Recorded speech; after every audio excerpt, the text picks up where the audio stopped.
Hello friends, வணக்கம். வெயில் காலத்துக்கு ஏற்றமான சூப்பரான வாழைத்தண்டு தயிர் பச்சடி. இந்த தயிர் பச்சடி செய்கிறதுக்கு வாழைத்தண்டு நல்லா ஃப்ரெஷ்ஷாக வாங்கிக்கோங்க. இந்த மாதிரி இருக்கணும் வாழைத்தண்டு பார்த்திங்கன்னா. இப்போ இந்த வாழைத்தண்டு நம்ம எப்படி கட் பண்ணணும் அப்படின்னு பார்த்திங்கன்னா, இந்த மாதிரி வட்ட வட்டமாக இந்த மாதிரி சின்ன சின்னதாக கட் பண்ணிக்கோங்க. நடுவில் வந்து எப்போதுமே கட் பண்ணக்கூடாது. இந்த மாதிரி வட்ட வட்டமாக சின்ன சின்னதாக கட் பண்ணி வச்சுக்கோங்க. அப்படி கட் பண்ணும்போதே பார்த்திங்கன்னா உங்களுக்கு நார் வந்து ஈஸியாக வந்துடும். இந்த மாதிரி நல்லா வந்து ஃப்ரெஷ்ஷான தண்டாகவும் இருந்தாலும் இது மாதிரி தண்டு பார்த்து வாங்கும்போது உங்களுக்கு நார் அந்தளவுக்கு இருக்காது. நல்லா மெலிசாக கட் பண்ணிக்கோங்க. இந்த பச்சடிக்கு வாழைத்தண்டு நல்லா கட் பண்ண உடனே என்ன பண்ணணும்னா தண்ணியில் சேர்த்துடணும். தண்ணியில் வந்து பார்த்திங்கன்னா மோர் சேர்த்துட்டு நீங்கள் வாழைத்தண்டை போட்டிங்கன்னா வாழைத்தண்டு நல்லா வந்து வெள்ளையாகவும் இருக்கும், கருப்பாக மாறாது. உங்களுக்கு அப்படியே ஃப்ரெஷ்ஷாகவே இருக்கிற மாதிரி இருக்கும். இதை நல்லா கழுவிட்டு என்ன பண்ணணும்னா, இப்போ மிக்ஸி ஜாரில் ஒரு பச்சை மிளகாய், 1 டீஸ்பூன் சீரகம், கொஞ்சமாக கொத்தமல்லி இலை சேர்த்துட்டு நல்லா வந்து பரபரன்னு அரைச்சிக்கோங்க. இப்போ நான் கடாயில் தேங்காய் எண்ணெய் சேர்த்துருக்கேன். உங்களுக்கு விருப்பமான எண்ணெய் சேர்த்துக்கலாம். இந்த மாதிரி பச்சடி ஐட்டம் பார்த்திங்கன்னா அவியல், கூட்டு இது மாதிரிலாம் செய்யும்போது தேங்காய் எண்ணெய் சேர்த்திங்கன்னா ரொம்பவே நல்லாயிருக்கும். ஒரு பெரிய வெங்காயம், மீடியம் சைஸ் வெங்காயமாக சின்ன சின்ன அதே சைஸுக்கு கட் பண்ணி சேர்த்துக்கோங்க. வெங்காயம் நல்லா கலர் மாறாமல் வதக்கிக்கோங்க.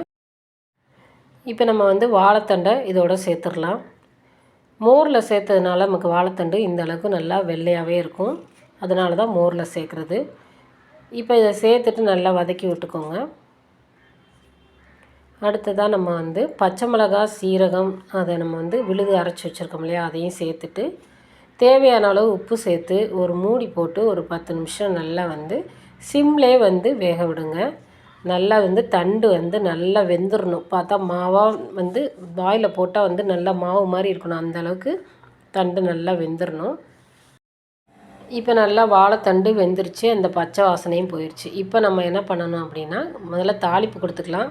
நான் கொஞ்சமாக தேங்காய் எண்ணெய் சேர்த்துருக்கேன், கடுகு உளுந்தம் பருப்பு, அடுத்ததாக கடலைப்பருப்பு கொஞ்சம் வாசனைக்காக ஒரு காஞ்ச மிளகாய் 2ஆக கட் பண்ணி சேர்த்துருக்கேன். கருவேப்பிலை சேர்த்துக்கோங்க. ஒரு சின்ன துண்டு இஞ்சி நல்லா குட்டி குட்டியாக கட் பண்ணி அதையும் சேர்த்துக்கோங்க. இதில் கொஞ்சம் பெருங்காயம் சேர்த்துட்டு கருவேப்பிலை சேர்த்துட்டிங்கன்னா தாளிப்பு ரெடி.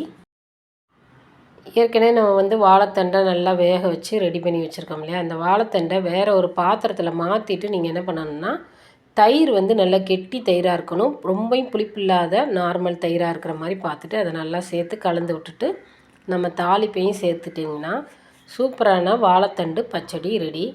ரொம்பவே சுவையாக இருக்கும். கண்டிப்பாக ட்ரை பண்ணி பாருங்கள். இந்த சம்மருக்கு இது உங்களுக்கு ரொம்ப பேருதவியாக இருக்கும். நம்ம ராகமாலா கிச்சனை சப்ஸ்கிரைப் பண்ணாதுங்க, சப்ஸ்கிரைப் பண்ணிக்கோங்க. நல்லா இருக்குன்னா ஒரு லைக் கொடுங்க. நன்றி, வணக்கம்.